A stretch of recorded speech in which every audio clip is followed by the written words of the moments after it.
imensamente a tua presença, a tua assessoria. Quero cumprimentar a nossa colega Maria Gessi, que ficou encarregada de fazer esse contato pelos caminhos do coração.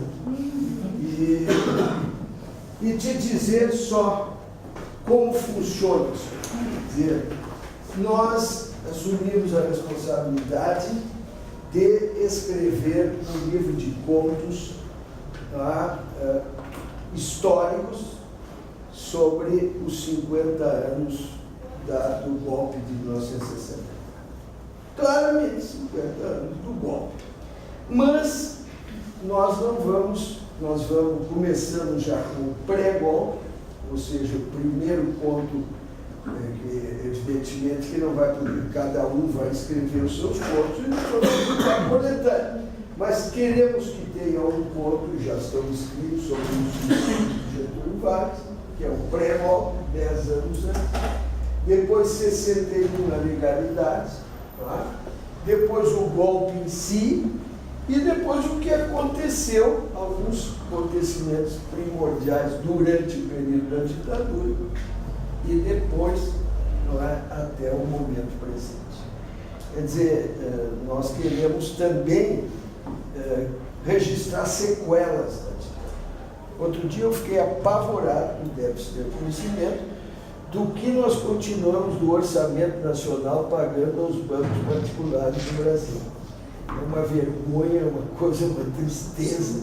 Não é dívida que não foi feita por nós, foi feita pela ditadura. Então, são coisas assim que nós não podemos deixar registrar essa A tua presença, como eu te falei pelo telefone aqui, é claro que o tempo é pequeno, mas primeiro a preocupação grande que nós temos é a respeito da Comissão da Verdade, ter uma ideia como funciona, os dados, o que a gente pode esperar, e também a tua participação direta como ministra nesse episódio da exumação do corpo do presidente João Goulart, e também a questão, evidentemente, tudo isso ligado à Operação Condor. E o que tu quiseres. Quer dizer, se a primeira isso aí, uma meia hora, 40 minutos, depois é todos permitidos algumas perguntas, então, sobre os temas abordados. Tá bom? Muito obrigada. E eu vou te aplaudir antes.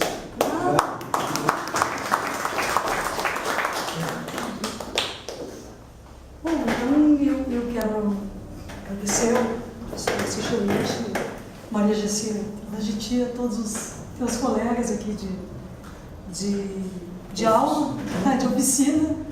E eu conheço, nós nos conhecemos de muitos lugares que caminhamos junto numa vida, né?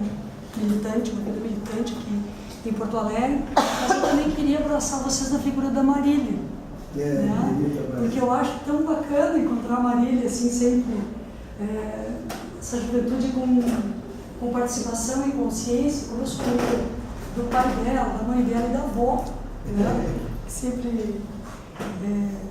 Sempre soube que essa guria ia ser uma guria muito legal, né? É verdade. A gente sempre soube. Mas assim,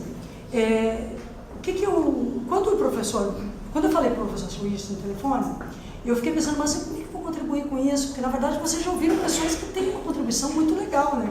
Veio aqui o Flávio Tavares. Nós ouvimos, tu és a terceira pessoa, nós temos visto alguns filmes, mas vimos o Juremir, a participação dele como pesquisador, a vivência dos fatos dele é mais tardia, como no teu caso até pela idade, vocês são mais jovens, o Flávio Tavares é o mais velho de todos, mais velho que eu, então ele passou, não é, esse livro dele sobre este aqui, que ele passou com o Guevara lá, isso aí é um espetáculo, a gente não consegue soltar esse livro. Então, mas cada um tem a sua contribuição. Acontece que tu está na linha de frente então, hoje, não é só passado aqui para nós. Nós queremos saber o que está acontecendo agora, porque, infelizmente, como digo, as sequelas continuam, essa da dívida que eles nos deixaram é algo impressionante, mas também da impunidade integridade dessas pessoas, que a Comissão da Verdade está tentando, pelo menos, que se... Eu até nem... nessa altura dos acontecimentos, pegar um sujeito de 90 anos, botar na cadeia, não é o caso. É o caso saber que ele devia estar na cadeia. Esse é o problema. O vovô tinha que estar na cadeia. É isso que os netos têm que... Não tem pergunta. Agora, colocar na cadeia é outro problema, porque até a lei chega em determinado momento que não pode ser um nonagenário nessas nossas prisões aí. Que são também uma herança maldita, terrível, né? De violência e tortura. Bom, mas enfim, o nosso trabalho no âmbito do governo, ele não podia substituir a sociedade, né? Porque essa é uma agenda, não é uma agenda do Estado, é uma coisa meio estranha, porque quem está atuando no Estado tinha que ter e tem que ter a consciência de que violador foi o Estado.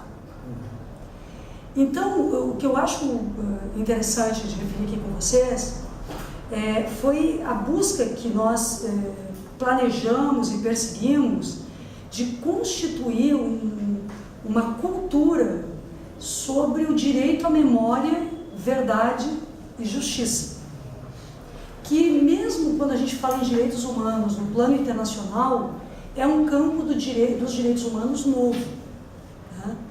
É muito recente que as Nações Unidas tenham assumido esse campo de direito, e a resolução que existe sobre direito à memória e verdade como direitos humanos no âmbito dos organismos internacionais e multilaterais é de origem da Argentina, que não apenas tem um trabalho interno muito relevante, mas ofereceu para o mundo inteiro essa contribuição, constituindo na ONU uma resolução, e na OEA também, sobre direito à memória, verdade e justiça de transição como direitos humanos.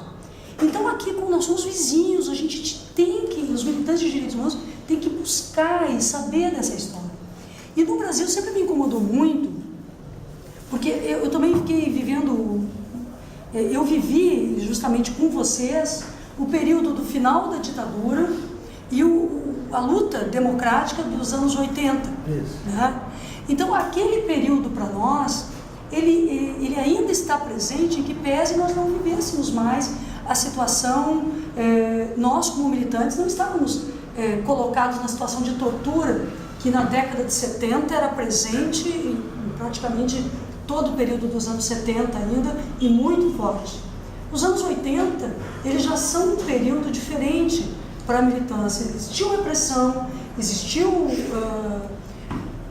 ataques de todo tipo, enfim, repressão aos movimentos, a gente que estava na rua, nós podemos lembrar diferentes movimentos aí, desde as greves gerais e tudo mais, mas nós sabemos diferenciar entre o que foi a ditadura, mais no seu período de terror, e o período de resistência que nós participamos. Só que nós ainda somos fruto daquele período. E uma coisa que me incomodava muito na agenda de direitos humanos é que desde os anos 80 até os dias atuais, a memória dos desaparecidos, ela ficou praticamente de forma exclusiva com as famílias.